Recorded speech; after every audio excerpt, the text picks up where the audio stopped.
What is going on, guys, and welcome to a brand new video. And today we're going to be breaking down, in my opinion, the best offlaner in this patch, and that is Axe with a 56% win rate, absolutely crushing the win rates. This hero is absolutely broken right now. You honestly should be playing this hero from the offlane if you guys want to win some MMR. The hero just doesn't lose lanes right now and is pretty much just a killing machine. Honestly, very fun to have this hero back in the meta fully because his win rate has been strong for the last few patches. The hero's never been bad, but now it's when he's really dominant, and I hope they don't nerf him. I just want to be able to play Axe as much as possible if people actually allow me, because they're banning this hero constantly. He's super strong. First of all, let's break down one of his facets, which is one-man army, and this is the one people are mainly choosing.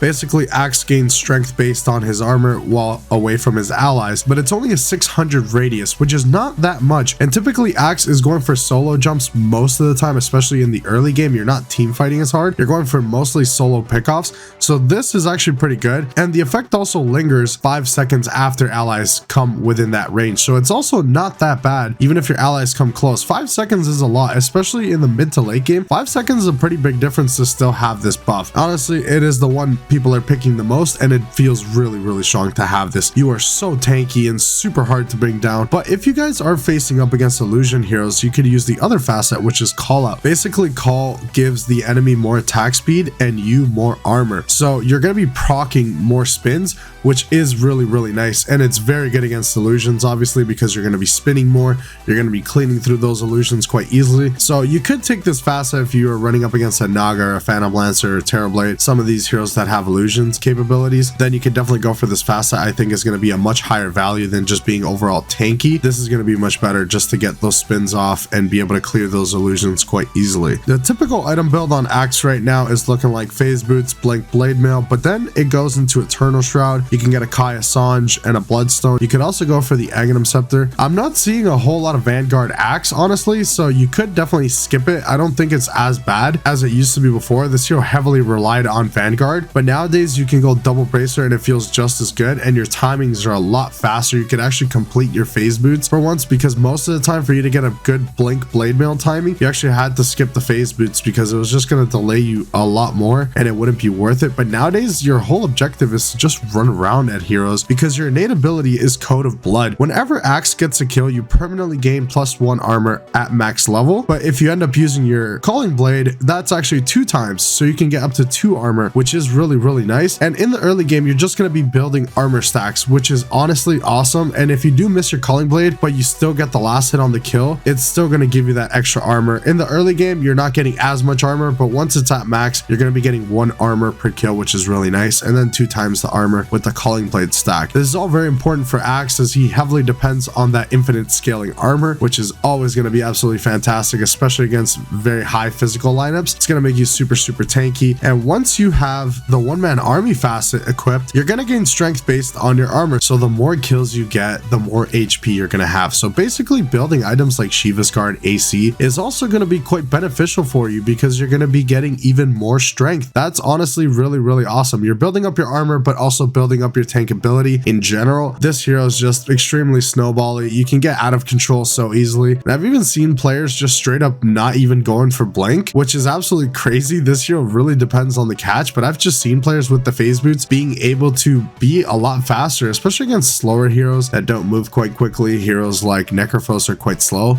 so you don't really need it as much. You're able to bridge the gap, and if you feel like you're a little bit slow, you can always go back for the Blink. I think it's a quintessential item, and I typically don't play Axe without a Blink, but some players are crazy enough they can end up being in a much better position and they can just skip the Blink overall, or maybe pick up later and get the Blade Mail first. It can definitely scale your farm much faster than Blink will. But if you plan on being active, I highly recommend you guys to get the Blink first. Now we're going to be breaking down some of his best and worst matchups. So Axe is good up against Troll Warlord, Naga Siren, Meepo, Phantom Lancer, Alchemist. You're good up against these heroes. Obviously, there's a few illusion carries in there. You're good up against Terrorblade as well. Basically, heroes that don't want to get locked down. Heroes like Juggernaut are really strong in the meta.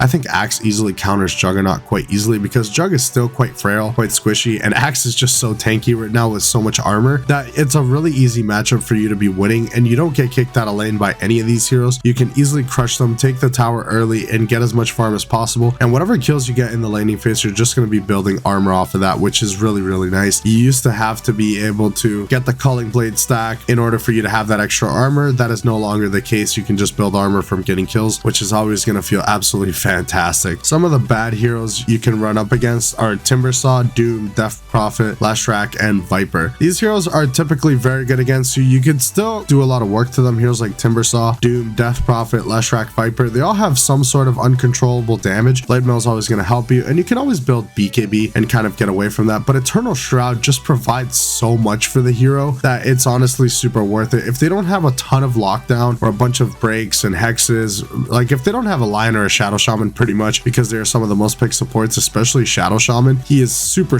picked, then you definitely don't need to get a BKB or a Lincoln Sphere. You can just go for the Eternal Shroud. I think you're tanky enough to deal with the Shadow Shaman, even though that hero is just extremely annoying right now in the meta. Let me know in the comment section below what do you guys think about Axe. I think he is just absolutely insane, and I'm super happy he is in the meta. I'm going to be playing so much Axe. I'm typically not an offlane player. I'm basically playing mostly mid lane, but I have been dabbling in the offlane more and more, and when I am playing offlane, it's either Beastmaster or Axe, and it's an Axe patch, so I'm definitely going to be just spam picking him every time I'm able to play the hero. You just have a much bigger chance of winning the game just by picking the hero. His win rate is just so high. It's pretty much amongst the most broken heroes in the game right now, which kind of scares me because then the hero's just going to get nerfed into oblivion and we're not going to see Axe for a long time. That's something I don't want to see. I think they could tone it down and Axe will still be playable, but we would definitely have to see. Hopefully they don't nerf him, because then it's going to be quite sad. I don't want to have to pick Axe situationally again. I want to be able to just pick him every game and feel good about it and be able to just get those team fights. And Axe is always going to have some of the highest impact in Dota just because of the nature of call. It's such an ability that can easily win you a team fight. If you get a well-placed blink call with Blade Mail, you can easily win a team fight just off the back of that. It's just so much setup and control and a lot of damage, because spins are no joke. It's a lot of damage coming in, and illusion carries pretty much can't do a whole lot to the hero. Some of the support pairings I'm going to recommend for you guys to be playing with the Axe is going to be Dark Willow. Dark Willow is always going to feel really good. You could also play with Invoker because Sunstrike is going to be nice for the call, but play it with Dark Willow, especially because Dark Willow is one of the strongest supports in the current patch. I would definitely like to play with a Dark Willow in my lane. It's just going to make your life so much easier. You have a lot of kill potential in the laning phase. You could also play it with a Grimstroke, but Dark Willow, if it's available and somebody can play it on your team, you're going to benefit a lot from the hero, because once you blink call, and even if you don't have Blade Mail and they have Bedlam, you're going to be killing that target pretty much 100-0. It's just super broken.